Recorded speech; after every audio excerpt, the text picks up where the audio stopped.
Bismillahirrahmanirrahim. Jujur modal hidupmu. Jujur dalam segala hal. Tidak ada kedustaan. Apa kata Nabi Muhammad SAW? Lazimi. Lazimi kejujuran walaupun di depan matamu kehancuran. Dan tinggalkan kebohongan walaupun di depan matamu keberhasilan. Dalam hadis yang lain dikatakan, selalulah jujur, karena jujur akan menghasilkan kebaikan, dan kebaikan akan membawa ke surga. Seseorang terus saja jujur, sampai Allah catat dia menjadi siddiq. Siddiq itu orang yang bersama dengan nabi-nabi di surga tertinggi. Minan nabiyina was-siddiqina was-syuhada'i was-salihin, gitu kan. Kemudian jauhi dusta, karena dusta akan bawa kepada perbuatan buruk, pelanggaran, dan perbuatan buruk akan bawa ke dalam api neraka. Seseorang terus saja dusta sampai dia dicatat di sisi Allah sebagai pendusta. Jujur teman-teman sekalian, jujur. Apa saja jujur, sampaikan apa adanya. Jujur itu walaupun kita salah, akan mengklirkan masalah pada saat itu. Kita salah nih, kita bilang, oh iya saya salah, saya perbaiki. Selesai, memang pahit, tapi selesai, clear.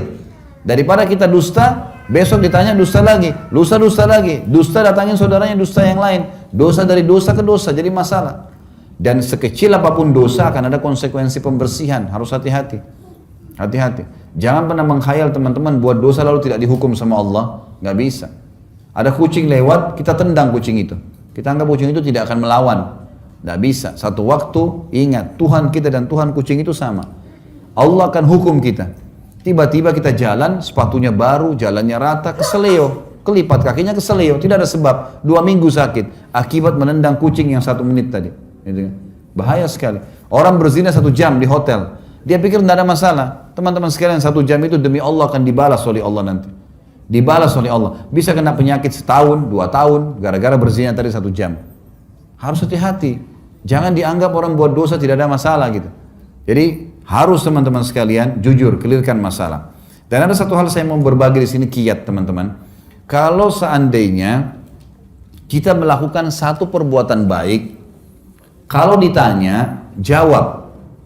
Kalau kita kalau perbuatan baik tidak kita lakukan, ditanya jawab. Sebentar akan jelas dengan contoh ya. Saya ulangi. Kalau kita berbuat satu kebaikan, misal Bapak Ibu hadir ke sini, gitu kan? Ada yang tanya, kenapa hadir? Jawab, saya mau hadir ke majelis taklim.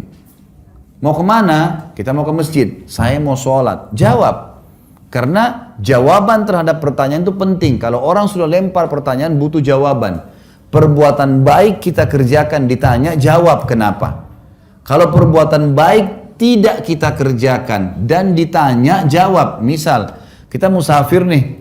Saya biasa kasih contoh kalau Jakarta, dari Jakarta ke misal ke Cirebon atau ke Jawa Tengah lewat tol Cikampek. Hari Jumat, bapak-bapak harus sholat Jumat kan? Tapi musafir gugur Jumatnya. Baik, kita mampir di masjid, salah satu di pinggir jalan tol, ternyata orang baru bubar sholat Jumat. Ada satu bapak tanya kita, loh bapak nggak sholat Jumat ya? Ingat, perbuatan baik sholat Jumat. Tapi ditanya sekarang, nggak sholat Jumat ya? Jawab, saya musafir. Kan gitu, jelas. Baik, kita simpan di sebelah. Sekarang perbuatan buruk kalau kita kerjakan, jelaskan kenapa dikerjakan. Perbuatan buruk tidak dikerjakan, jelaskan kenapa. Maksudnya begini. Misal teman-teman sekalian, ini gelas saya tidak sengaja kesentuh, jatuh. Pelanggaran, buruk kan? Kenapa kalau saya jatuhin gelas, jatuh misalnya.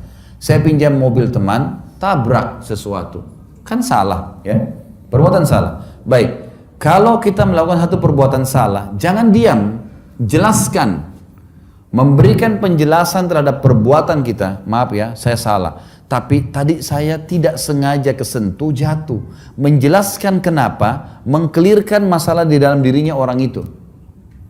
Sama halnya ini yang digarisbawahi teman-teman sekalian. Tadi kan mengerjakan perbuatan salah. Tidak mengerjakan perbuatan salah, jelaskan. Contoh begini, ada teman-teman yang sudah ikut pengajian, kemudian sudah berubah nih, nggak mau lagi ke diskotik, nggak mau lagi buat dosa, teman-temannya banyak. Sekarang teman-temannya telepon, banyak orang yang terjadi di Jakarta ya, temannya telepon nih, mau diajak ke diskotik janjian malam minggu, dia mau angkat serba salah, udah biarin aja deh sampai nggak diangkat. Begitu sudah 3 kali temannya miss call, dia alhamdulillah, dia sudah tidak telepon lagi. Jadi kesannya kayak lari, kan gitu. Kira-kira besok dia telepon lagi nggak? Telepon lagi. Caranya gimana? Angkat telepon itu. Assalamualaikum, waalaikumsalam. Ayo kita ke diskotik yuk. Waduh maaf, saya sudah ikut pengajian sekarang. Setahu saya itu nggak boleh. Nanti jadi begini. Nah kamu sekali-kali hadir pengajian saya. Nah. Insya Allah besok lusa nggak bakal ditelepon tuh. Nah. Tapi sudah clear. Banyak orang enggak kan? Dia sembunyi dari kenyataan itu.